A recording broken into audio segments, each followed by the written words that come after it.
Hi there, Dragos here. And today I wanted to share with you an issue that many junior, mid-level developers trying to get to that next level are being faced with, right? And that was brought up to me in a conversation with one of my current mentees, right? He's a JavaScript developer, been already coding for a few years already, and currently he just switched jobs, right? He switched jobs and he was faced with a really tough situation. Yeah, and that meant no support from his senior developers in the team, right? There was no support in the onboarding phase. And also the code base he's working with, I mean, it's, it's JavaScript and TypeScript and kind of the modern stuff out there. Nevertheless, it's a huge code base. It's a huge code base and there is no support in documentation. He many times has to, dig in many days to find the solution. And at this point, he came to me really in pain, yeah, really not thinking, hey, is this, given that it's a new opportunity, is this, have I done the right choice? Number one, with the job, how can I handle it? I don't want to quit, but the code is just, it's hard to deliver upon these conditions. They are okay with me, but I'm not happy because I feel like I'm not progressing, and I feel like, to improve my skills, I'm just touching bits and pieces. And the case is many of you this situation, if you think about it, right, for a junior mid-level developer that's being thrown into a certain code, even seniors sometimes being thrown in some legacy code or some code, some big code base that you haven't been writing yourself, where there is many times no documentation. There is like a few key people that you should talk about, maybe the coding style and the linting and all that stuff, you can barely get it to work in your own machine. Right, and that kind of process, I remember back when I was writing code, I was coming from a JavaScript background, of course, and I had the same issue with the Java code base, right? And that can really kill you. It can really drain you, and it can really make you think, what have you done, right? But there are some ways to go about it, right? So we sit down and we said, hey, let's work on some methods. That I personally developed with Bogdan over the years that I want to share with you, just a few quick tips, so that when you are confronted with that situation, at least how to manage it, right? And that's where we will start, right? Because number one is, hey, let's suppose this is a new job. You just landed. I don't know how you are in terms of financial, how much money you have in the bank, but many times you cannot just change again jobs, right? So we need to manage it. We need to find a way around it. We can just drop it down and jump to another job, right? Of course, in the long term, that will be the last solution, right? And I'm gonna put it here. Number 3, get the hell out, right? Sometimes it is what it is. It's just maybe it's a good job, but it's not a good job for you. There is no support, etc. Right? But the number one thing that I will do here, it's really, first of all, damage control. Let's call it DEC, damage control, and that means that you really fast should understand, what is the state of the code base, right? Let's talk about this big legacy JavaScript or whatever it is, right? Really find where is the existing documentation.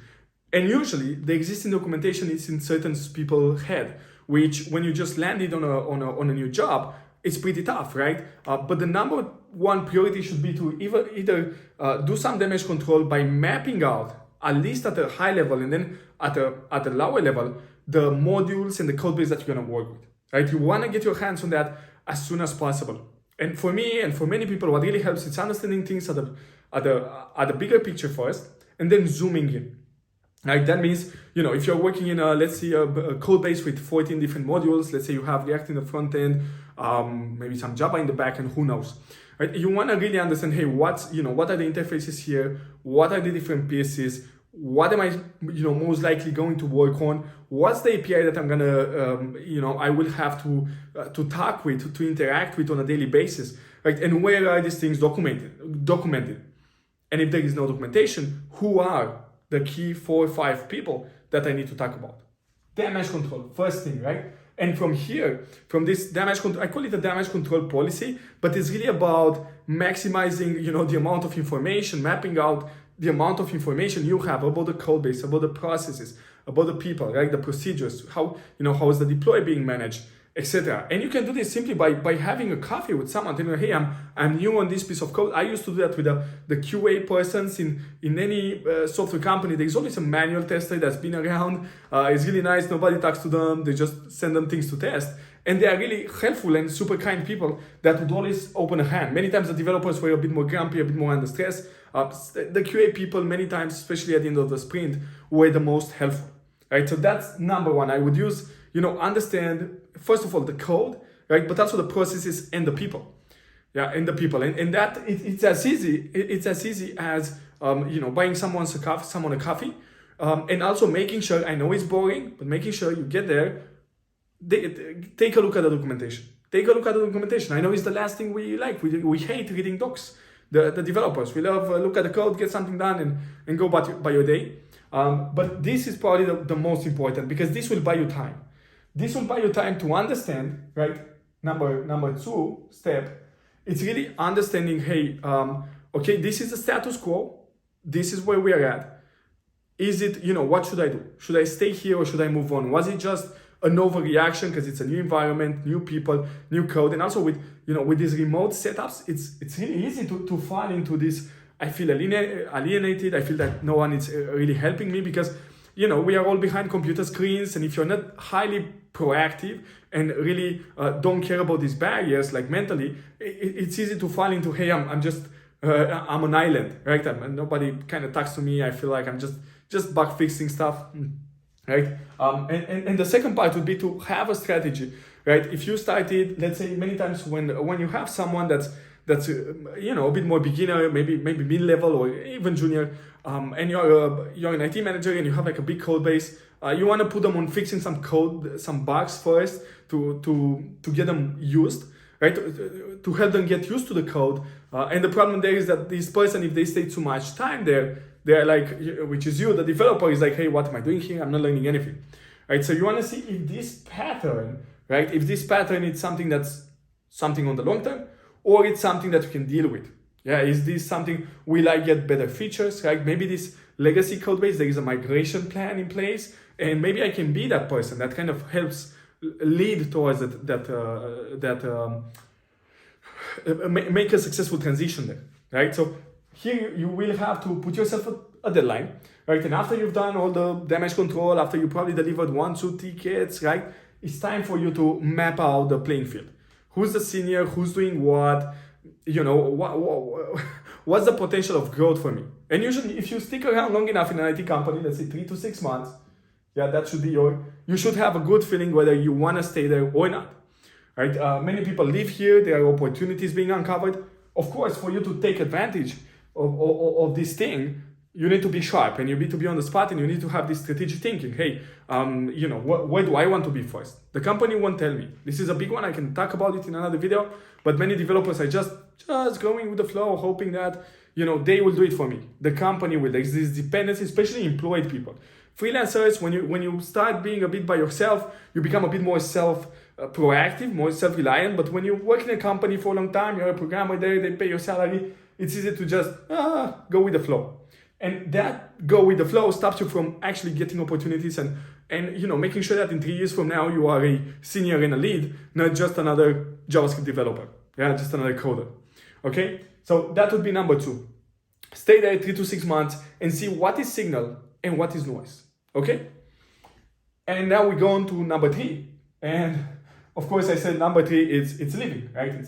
It's really saying, hey, I've given a chance and I just gotta leave. And here it's really important to when you make a decision to not go back on this. This is why you wanna do the damage control. You wanna stay there for 3 to 6 months before you fracture your CV. Because of course you can there are ways to not to hide this, but not to make it too visible in IT. You will find another job because people need developers. But if you jump too soon and if you jump too often, it's gonna be really hard for people to consider you a senior. They look at your CV, they'll be like, you have one experience 6 times, right? So this should be kind of the last resort, right? Unless you are extremely underpaid, unless there is something threatening your mental health. There are sometimes, and I had this problem, some harsh colleague, right? Unless that major things happen, you don't want to rush too fast. You don't want to jump too fast, okay? And number three, it's really, maybe starting to, taking it a bit easy at work. And when you come back from work or before your job, making sure your skills are sharp, it's not always easy. You will have to have a plan in place for you to switch company in 3 to 6 months. Right? This is a reality. You can't escape from it.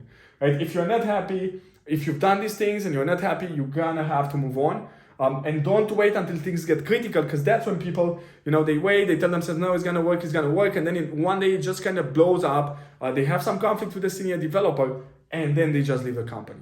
And they try to live in the worst place possible. They negotiate poorly in the other place, and this can make the difference between going like every jump exponential growth, or making this kind of jumps that sometimes you go up, sometimes you go down, and you end up twice less paid than your colleagues over your career as a developer. Yeah, so here I can talk in another video about how to make the right choice, like when to jump regarding on the tech stack, on your technical skills. The market, it's quite demanding, but there are ways, there are mechanisms for you to actually navigate that. Right? But again, this should be your last resort. Okay, so for you, if you are a mid-level, junior, even senior developer that's kind of a bit stuck, not happy with the code base, with the work that is being given, make sure that before you get to step number 3 and you jump to another place, right? My marker fell down. Make sure before you jump to another place, you go to this damage control first. Then you stay there 3 to 6 months, and at least enough for you to understand the signal versus noise, and then you decide on switching jobs or not. Okay, I really hope this helped you. If this helped you, make sure you hit the subscribe button so you get access to this kind of trainings that we're putting out every week.